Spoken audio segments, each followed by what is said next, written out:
Bom dia a todos! Hoje nós vamos estar falando um pouquinho sobre a cultura brasileira, a religião e a identidade cultural, né? E aí nós vamos estar abordando principalmente o Brasil, diretamente o Brasil. Primeiro a gente precisa entender o que é esse conceito de identidade cultural, né?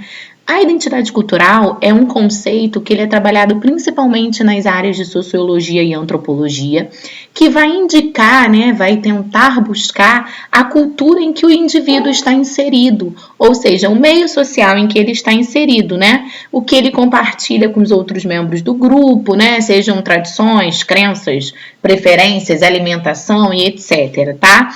Além de decisivo, diversos fatores que são muito importantes para essa identidade cultural é o grupo que ele faz parte, a cultura, a história, o local, a etnia, o idioma, a crença religiosa, tudo isso, né, esse conjunto de fatores faz com que a gente forme o que a gente chama de identidade cultural de um povo. O conceito de diversidade cultural está intimamente ligado à questão da identidade cultural. Ele aponta a variedade de cultura, a variedade linguística, né, que compõe esse grupo social. Então, hoje nós vamos estar falando um pouquinho sobre a formação da identidade da cultura brasileira.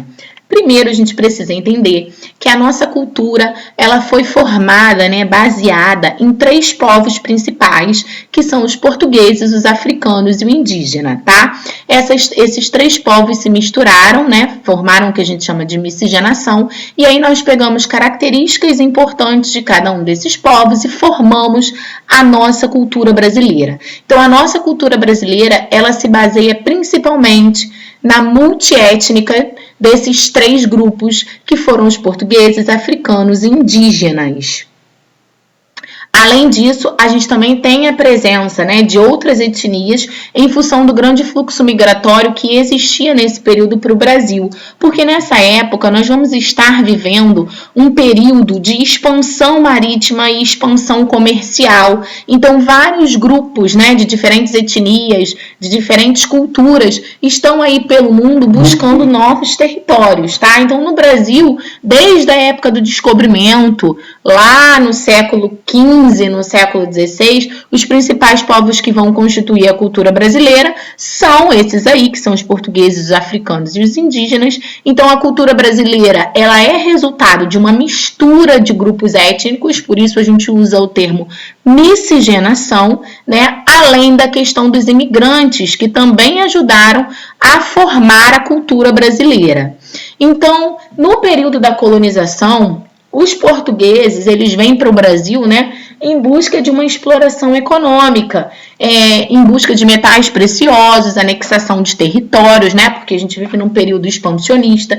E quando eles se fixam no Brasil, eles começam a se envolver, né, com outro universo sociocultural, como, por exemplo, a cultura indígena. E aí eles começam a perceber essa diferença cultural. É até o que a gente fala que eles tentam impor a sua cultura, né? Quando esses povos são dominados, e aí eles transformam a cultura do outro, né?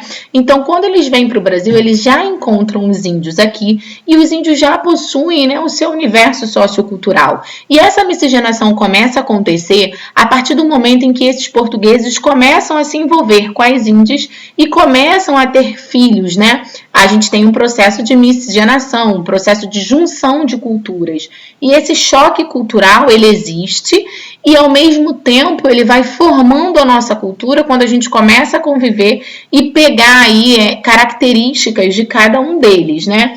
Então, a gente pode dizer que a gente é fruto de um processo histórico, né, de expansão marítima e comercial. E em 1530, quando a gente começa a ter a produção do açúcar, a gente tem aí o tráfico e a exploração da mão de obra negra, né, dos escravos vindo da África. Então, mais um povo multiétnico que começa a compor a nossa cultura, que são os negros. Então, essa é a base da nossa formação étnico-racial, né? Que são os portugueses, os índios e os negros. Através deles, nós fomos herdando criando e herdando a nossa base cultural, que vai começar a ser criada a partir desses povos. Então, por exemplo, o idioma, ele é um fator importante de aproximação e identificação dos seres humanos, né? A língua, ela influencia nessa identidade cultural de um povo, é através dela que a gente vai nomear tudo em volta. Então, as nossas palavras, por exemplo, elas têm uma herança étnica racial, né? A gente tem bases de palavras que são tanto dos portugueses, quanto dos indígenas, quanto dos negros e até dos outros grupos sociais que viveram no Brasil nesse período. Então, além da identidade cultural, há outro conceito muito utilizado na área de sociologia, que é a chamada identidade social. Essa identidade social, ela vai designar o sentimento de pertencimento a um grupo social e vai sendo construída através da interação do indivíduo com o meio, né? Através dessa interação que ele vai ter durante a vida. Então, é interessante notar que a gente tem diversos grupos sociais e às vezes a gente não percebe. Por exemplo, o grupo familiar, o trabalho, a religião, são grupos sociais, né? Então, além de uma identidade cultural brasileira, a gente também tem uma identidade social, e essa identidade social é construída através da interação com o meio, tá? E essa interação com o meio é feita através do trabalho, da família e da religião. E aí a gente pode citar, por exemplo, Roberto da Mata. Roberto da Mata, ele vai dizer o seguinte, ele é um antropólogo, né? Ele vai estudar a sociedade e a cultura dos brasileiros e ele vai articular essa sociedade em 3 dimensões distintas, que é a chamada casa, a rua e o outro mundo. Se a gente perceber, essa aliança que ele faz está diretamente ligada ao grupo social, né? Que é a família, o trabalho e a religião. E é isso mesmo que ele vai denominar. Ele vai denominar a casa, né, o espaço simbólico da casa, como as relações familiares e afetivas. Então, essas relações são uma relação de tradição, de lealdade, né? Que tem um peso amplo e que tem um caráter privado, né? Que está dentro daquele nosso caráter privado familiar. Então, por exemplo, a gente pode citar a alimentação. A gente sempre diz que a alimentação caseira, ela tem muito mais valor, é muito mais gostosa, né? Então, isso está ligado a esse espaço simbólico da casa, essa relação familiar tradicional. Dentro da casa, você vai aprender os seus valores internos, né? A sua primeira identidade você forma dentro da casa.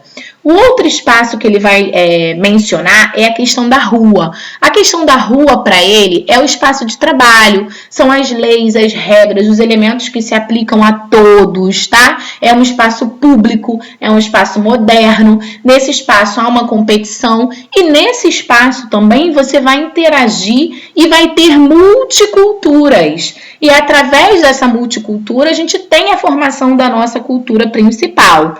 E ele faz o outro mundo, né, como um sentido, como uma relação de conceito de espaços das religiões.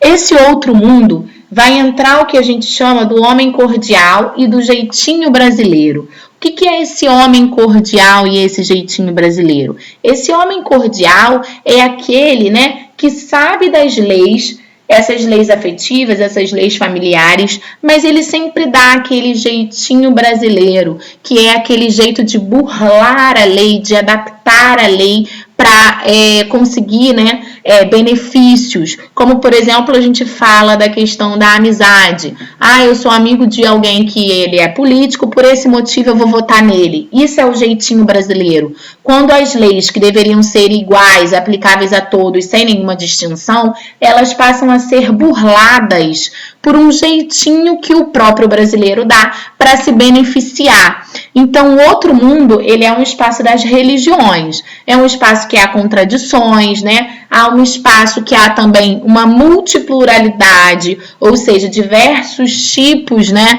de religiões. E essas religiões podem ter efeito de buscar ou explicar os mesmos ou de superar alguns problemas humanos. Então, quando a gente fala que o Brasil ele é multicultural, a gente está dizendo que existem várias culturas que compõem a nossa cultura brasileira, né? E que até hoje não existe uma única cultura que a gente pode denominar como a certa ou como a errada, né? Existe um país multicultural no qual, dependendo do grupo social em que você está inserido, você adquire desde o seu nascimento essa cultura e essa identidade social.